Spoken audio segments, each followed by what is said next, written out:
எந்த நிலையிலும் தொழுகையை விட்டு விடாதீர்கள், எந்த நிலையிலும் தொழுகையை விட்டு விடாதீர்கள். ஃபஜ்ருடைய தொழுகை உங்களுக்கு சான்று பகரும். அஸருடைய தொழுகை எவன் தவற விட்டு விட்டானோ அவன் உலகத்தில் இருக்கிற அனைத்தையும் இழந்தவனை போல் ஆவான் என்று ரசூலுல்லாஹி ஸல்லல்லாஹு அலைஹி வஸல்லம் அவர்கள் சொன்னார்களே.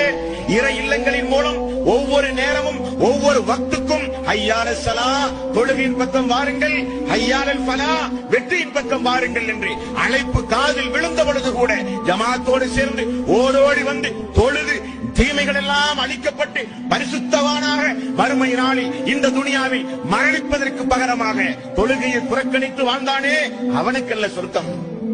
ஓடோடி வந்து முதல் சஃபில் இமாமுடைய வலது பக்கத்தில் இருக்கிற மக்களுக்கு வானவருடைய பிரார்த்தனை என்று ரசூலுல்லாஹி ஸல்லல்லாஹு அலைஹி வஸல்லம் அவர்கள் சொன்னார்களே, அந்த ஜமாத்தை பின்பற்றி தன்னுடைய வறுமை காலத்திலும் செல்வமான நிலையிலும் சோதனையான கட்டத்திலும் எவ்வளவு பெரிய மன உளைச்சலுக்கு ஆனாலும் ஓடி வந்து சுஜூதில் கிடந்து தன்னுடைய மனக்குமரலை அல்லாஹ்விடத்திலே ஒப்படைத்து அழுது தொழுது சுஜூதோடு தொடர்பு வைத்தானே அவனுக்குரியது அந்த சொர்க்கம்.